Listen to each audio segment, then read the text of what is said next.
So the full-time whistle goes at Anfield. Final score, Liverpool 3, Newcastle 1.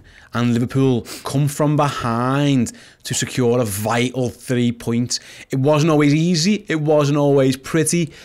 Bit controversial at times as well. And if you're a Newcastle fan, I'm sure you've got a few complaints. But ultimately, Liverpool Football Club get the job done and seal it with an absolute wonder goal from Ste Alexander-Arnold.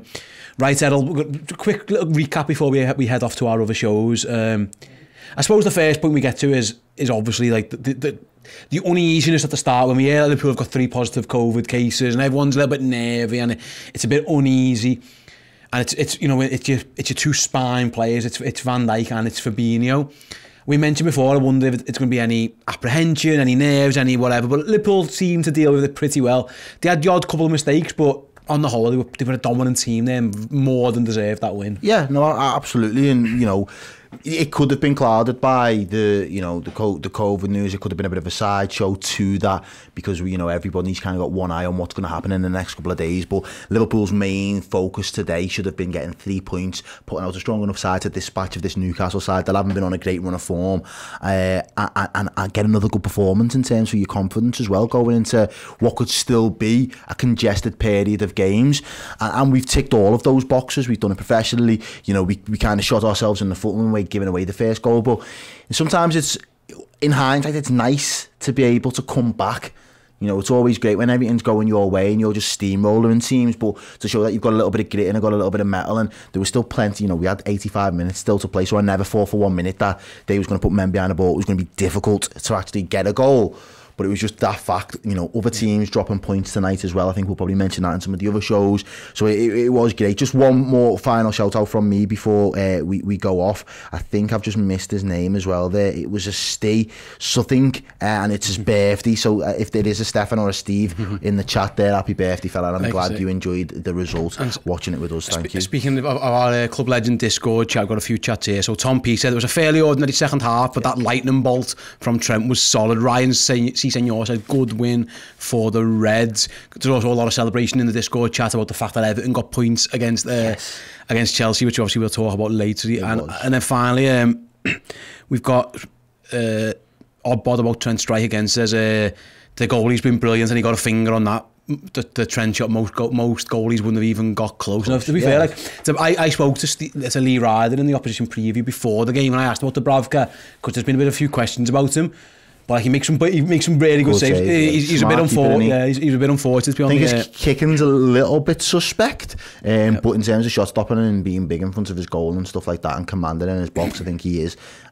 He's got all those qualities for him, really. So the fact of the matter was, I think he was unlucky with the Jota one, because he makes a really good reaction save. It's just that it just rebounds straight back out to him. The second one, I think Mane's already, he's favourite because Mane's going down. Yeah. But again, he makes a bit of a save. He probably doesn't get enough on it to take it out of, he takes it out of Mane's way, but he kind of invertedly puts it into Salah's path.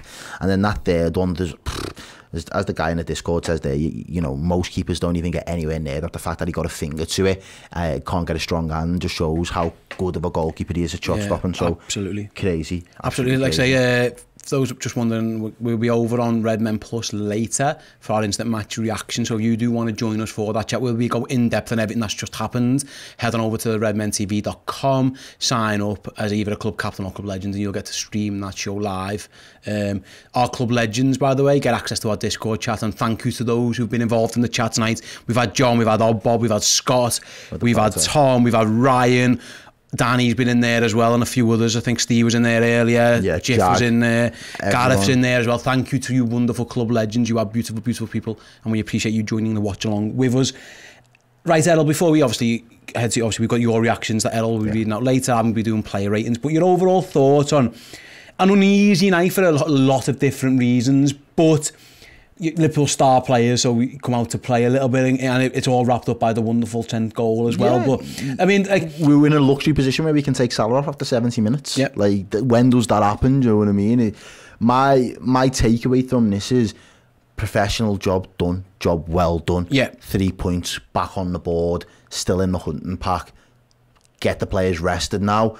isolate where we need to isolate, be sensible in that respect, wrap them up in cotton wool and then bubble wrap them, whatever it is, to just make sure that if the games are still an option for us, we can field the strongest possible side every opportunity that we get. I think that's paramount moving forward, and if we can capitalise on this period where other teams are in that bit of a limbo uncertainty and we come out smelling the roses, not only have we got the numbers strong, but then on top of that we've got the points on the board that bode well as well. I think we leave the other teams a lot of work in terms of catching up to do. Yeah, for sure. What would you make then of obviously when changes happen, and to be fair, it was only a couple. It was three lads miss out. Jones, I don't think was ever going to play anyway. Obviously, might have made a bench. Yeah, Fabinho and Van Dijk would, and in the end, I thought we'll speak about him more on the instant match reaction and over on my player ratings. But Konate probably had his best game for the Reds. Yeah. It was really good, it's really strong, and again Liverpool dealt well with the adversity. I don't think the goal was his fault. I think he does well to hold maximum up. Yeah, he does. He needs his mates to help him out, and ultimately Thiago has a shocker. But I thought Konate dealt really, really well on the whole with the threat. And in all fairness, the matchup for me, it probably wouldn't have been one where I'd have said Konate's going to come out smelling the roses, because we know that's in the end it was St Maxim that kind of played there as their outball, didn't he?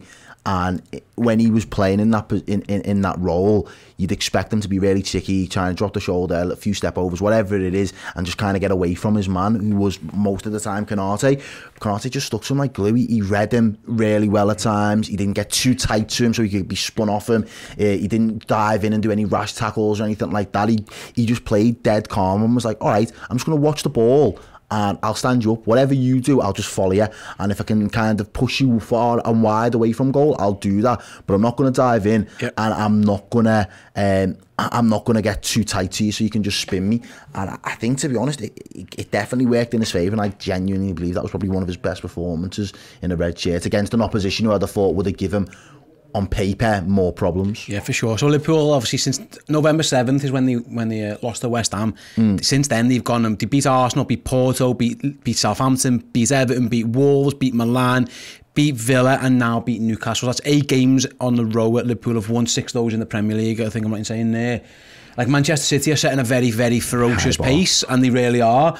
But Liverpool, similar to years gone by, are very much on the coattails. Chelsea again dropped points for the second time in 3 games now. I think it's the third time in 5 games. Where if you look at obviously for those who are watching on the live show, all the green tick, the green for wins, which Liverpool and City have got. Chelsea have now got a couple of draws in there and a loss as well. Yeah. To be fair to them, they're only 3 points back, and a lot can change.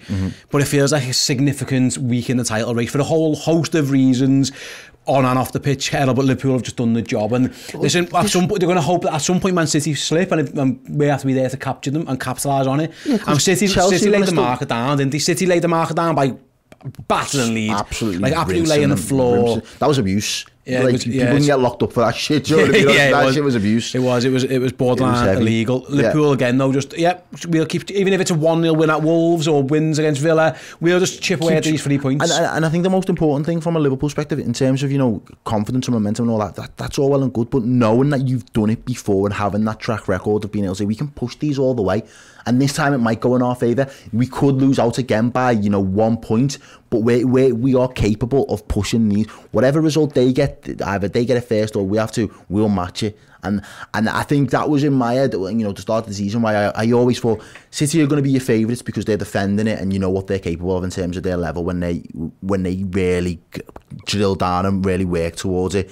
Chelsea have yet to prove that they can sustain that lengthy run that Liverpool and City have put down as a marker in previous seasons and say we can keep up with that. They didn't do it last season. They was good in the Champions League, but it's a different competition. So to say that this season he was going to be able to be capable of doing it for the Prem, it was a different proposition altogether. And already now in that first part, they've started to fall away. Don't forget they've still got to go to the Club World Cup. There's going to be the AFCON for them. They're going to lose a goalkeeper. There's going to be games that have been postponed. There's going to be a whole load of circumstances that they couldn't predict, and now they're going to be playing catch-up.